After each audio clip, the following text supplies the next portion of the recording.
Sir, माझा प्रश्न महेश सरांना असणार आहे.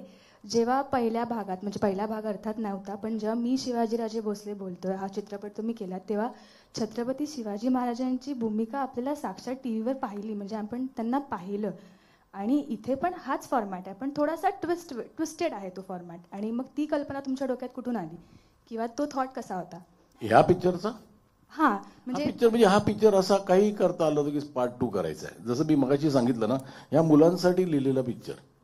म्हणजे मी थोडासा सेल्फिश झालो की हा मुलांचा पुढचा पिक्चर माझा हवा आहे, कारण यांची कामं बघून मी खूप इम्प्रेस झालो होतो.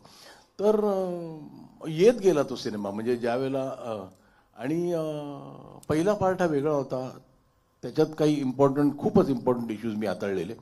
पण हा एक वेगळा विषय हाताळलाय मी, कारण हा इश्यू हा मला खूप वर्षापासून त्रास देत होता की इट इज पथेटिक. म्हणजे जवळजवळ 1,20,000पेक्षा जास्त शेतकऱ्यांनी आत्महत्या केली आत्तापर्यंत.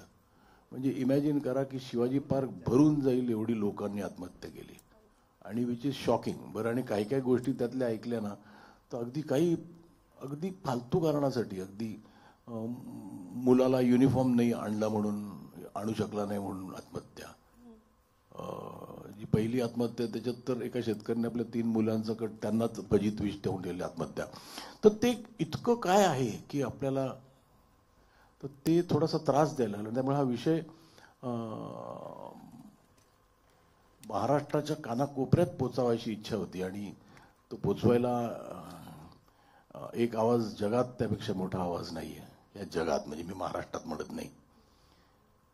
इतकी पॉवर कुठली एका व्यक्तीमध्ये असेल ना, तर ती फक्त शिवाजी महाराजांमध्ये. नाही, पण माझा प्रश्न असा आहे की महाराज आपल्याला इथे दुसऱ्या फॉर्ममध्ये दिसतात. तुम्ही म्हणालात की यावेळेस जे महाराज आहेत ते खूप रागीट आहेत, तर त्यामागची कल्पना आणि थॉट कसा होता? नाही, मी तोच विचार केला की आजच्या परिस्थितीत, म्हणजे महाराजांचं त्यांच्या राज्यावर किंवा महाराष्ट्रावर जे प्रेम होतं, तर ते महाराज जर आजच्या काळात आले तर ते किती चिडतील, हा एक थॉट आला. आणि ती जी परिस्थिती बघून ती चीड आहे ती मला लिखाणात आली. आणि जी मला माहिती आहे की पहिल्या काही 1-2 सीनला सिद्धार्थला असं वाटायचं की थोडा सिरियस सीन आहे, इमोशनल आहे, आपण कसं करूया. मी म्हटलं राग हा फिक्स ठेवू, कारण तो राग ठेवला, त्या रागात बोललेले माणूस पण इमोशनली तुम्हाला अट्रॅक्ट करू शकतो. त्यामुळे ह्या परिस्थितीकडे बघून जी महाराजांची रिॲक्शन आहे ती या सिनेमात आहे. धन्यवाद सर.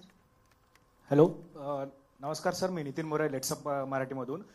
मला तुम्हाला प्रश्न विचारायला आवडेल की काही महिन्याआधी तुमचा एक व्हिडिओ खरंच खूप चांगल्या पद्धतीने व्हायरल होत होता, जो आज सुद्धा तेवढाच गाजतोय. तुम्ही म्हणताय की पुढच्या काही महिन्यांमध्ये मला मराठी चित्रपटाची ताकद दाखवायची आहे. तर हाच आपला चित्रपट असणार आहे की याच्या पुढे सुद्धा काही असणार आहे? नाही, मी आता ठरवलंय की सगळे पिक्चर मी मराठीत करून नंतर हिंदीत करून डब करणार. कारण आपण फक्त तो जो कॉन्फिडन्स आहे ना साऊथच्या लोकांमध्ये, तो आपल्यात का नाही? आपल्याकडे चांगले मेकर आहेत, आपल्याकडे चांगले सब्जेक्ट्स आहेत, कुठेतरी आपण पाठी राहतोय का? म्हणजे जसं मी एक्झाम्पल देतो कन्नड सिनेमाचा. कन्नड सिनेमा हा आपल्यासारखाच होता.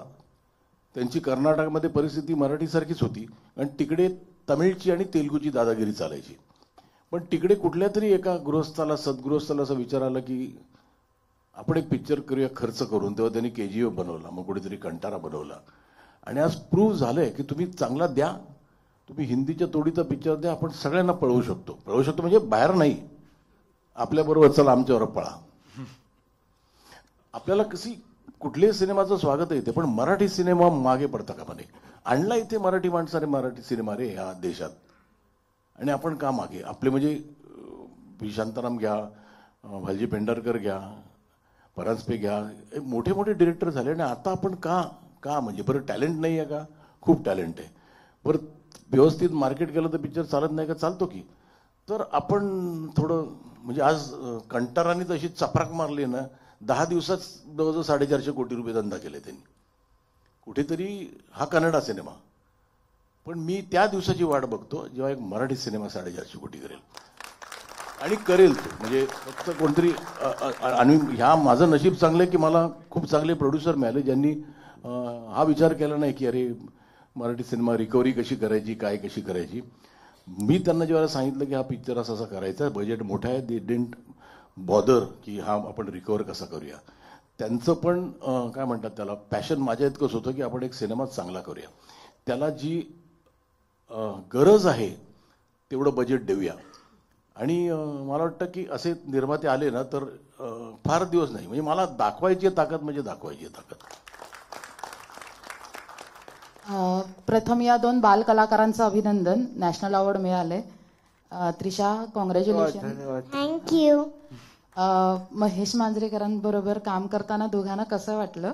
आणि मांजरेकर सरांनाही एक प्रश्न आहे की सर, ह्या 2 कलाकारांसमोर आपल्याला माहीत असलेले महाराज हे तुम्ही कसे समोर त्यांच्या समोर आणले की जेणेकरून त्यांच्याकडून तशी ऍक्टिंग वगैरे बाहेर करता येईल तुमच्यासोबत किंवा तुमच्या पिक्चरसाठी? नाही, मला ना एकतर ही मुलं खूप ग्रेट ॲक्टर आहेत. मी खूप लोकांबरोबर काम केलंय, म्हणजे मोठ्या मोठ्या ॲक्टर्स बरोबर, पण मला ह्यांच्याबरोबर सगळ्यात कमी त्रास झाला. यांना कमाल आहे, हे दोघेही कमाल आहेत, म्हणजे गिफ्टेड आहेत. नॉर्मली काय असतं माहिती आहे ना, लहान मुलं ना खूप आगाऊप्रमाणे ना मोठ्या माणसांसारखी कामं करतात. हे मला म्हणजे असं त्या मुलांना असे चिमटे काढायचे वाटतात आपल्याला तरी. जोक म्हणून बोलतोय, पण त्यांचा बिचाऱ्यांचा दोष नसतो. तो डिरेक्टर पण त्यांना मोठ्या माणसासारखं काम डायलॉग बोलायला लावतो. तर मला तसं नको होतं, पण तरी छोट्या छोट्या गोष्टीच्या ही दोघं मुलं काढतात ना, त्या म्हणजे मी कधी कधी अचंबित होतो की अशा ट्रेंड ॲक्टरला करता येत नाही एवढे त्यांनी सुंदर एक्सप्रेशन काढल्या. महाराजांबद्दल मला वाटतं की त्यांना फार समजावं लागलं नाही, कारण त्या लाईन्सच अशा होत्या. म्हणजे सुरुवात या पिक्चरची अशी आहे की ही सिंहगडाचं महत्त्व सांगते, की सिंहगड हे कोंढाणा किल्ल्याला सिंहगड नाव का ठरलं. तर त्यांनी इतकं ब्रिलियंट केलं आहे ते तुम्ही बघाल तेव्हा कळेल की ह्यांना काही सांगायला लागत नाही. खूप गिफ्टेड आहेत, उगाच नाही नॅशनल अवॉर्ड मिळाला. त्रिशा, तुला कसं वाटलं?